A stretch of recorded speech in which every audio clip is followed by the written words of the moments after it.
ஒரு சட்டை தயாரிக்கும் நிறுவனம் இன்னொரு சட்டை தயாரிக்கும் நிறுவனத்திடம் போய் சட்டை வாங்குவதற்கு வரிசையில் இருப்பதில்லை.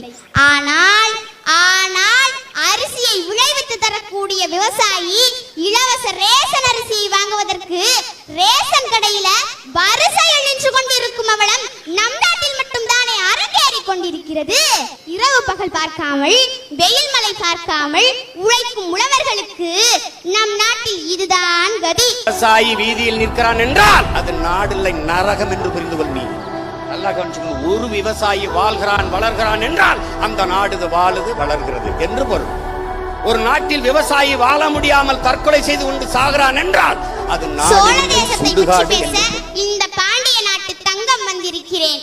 கனியிட ஏறிய சுளையும் முற்றல் களையிட ஏறிய சாரும் பனிமலர் ஏறிய தேனும் காய்ச்சி பாகிட ஏறிய சுவையும் நனிபசு பொழியும் பாலும் தென்னை நல்கிய குளிரில நீரும் இனியன என்பேன் எனினும் தமிழை என்னுயிர் என்பேன் கண்டீர். அன்னை தமிழுக்கு என் முதல் வணக்கம். ஐயா நம்மாழ்வார் அவர்களையும் ஐயா நெல் ஜெயராமன் அவர்களையும் வணங்கி என் உரையை தொடங்குகிறேன். நான் சாய் பக்தன், விவசாயி பக்தன். உயிர்களை படைக்கும் கடவுளுக்கு இணையானவன் தான் பயிர்களை படைக்கும் என் விவசாயி. கடவுளுக்கு நிகராக புதிக்கப்பட வேண்டிய விவசாயி நம் நாட்டில் மதிக்கப்படுவது கூட கிடையாது. கள்ளழகர் வைகையாற்றில், வரதராஜ பெருமாள் பாலாற்றில், பஞ்சநதீஸ்வரர் திருவையாற்றில். ஆனால் பாழாய் போன விவசாயி மட்டும் நட்டாற்றில். நான் ஒன்று சொல்லட்டுமா?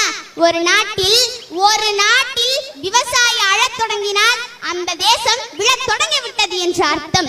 ஒரு கார் தயாரிக்கும் நிறுவனம் இன்னொரு கார் தயாரிக்கும் நிறுவனத்திடம் போய் கார் வாங்குவதற்கு வரிசையில் இருப்பதில்லை. ஒரு சைக்கிள் தயாரிக்கும் நிறுவனம் இன்னொரு சைக்கிள் தயாரிக்கும் நிறுவனத்திடம் போய் சைக்கிள் வாங்குவதற்கு வரிசையில் இருப்பதில்லை. ஒரு சட்டை தயாரிக்கும் நிறுவனம் இன்னொரு சட்டை தயாரிக்கும் நிறுவனத்திடம் போய் சட்டை வாங்குவதற்கு வரிசையில் இருப்பதில்லை. ஆனால் அரிசியை விளைவித்து தரக்கூடிய விவசாயி இலவச ரேஷன் அரிசியை வாங்குவதற்கு ரேஷன் கடையில வரிசையில் நின்று கொண்டிருக்கும் அவலம் நம் நாட்டில் மட்டும் தானே அரங்கேறி கொண்டிருக்கிறது. அவன் விளைவிக்கக்கூடிய பொருட்களுக்கு அவனால் விளைவிக்க முடியாத ஒரு நிலை நம் நாட்டில் நிலவுகிறது. இரவு பகல் பார்க்காமல் வெயில் மழை பார்க்காமல் உழைக்கும் உழவர்களுக்கு நம் நாட்டில் இதுதான் கதி. 3 வேளை உணவு உண்கிற ஒவ்வொரு மனிதனும் ஒரு நாளைக்கு ஒரு முறையாவது நினைத்து பார்த்து நன்றி சொல்ல வேண்டியது விவசாயிக்குத்தான். நம்மில் எத்தனை பேர் இதை செய்கிறோம்? நன்றி, வணக்கம். தலை நிமிர்த்த தலைவன் ஒருவன் வருகிறான். தமிழினத்தை மீட்டெடுக்க செந்தமிழ் சீமான் வருகிறான். விளைநிலத்தை உயிர் காக்க உரிமை குரல் ஒன்று தருகிறான். தமிழ் படையை உருவாக்கி அரசியல் தனித்துவம் பெறுகிறான்.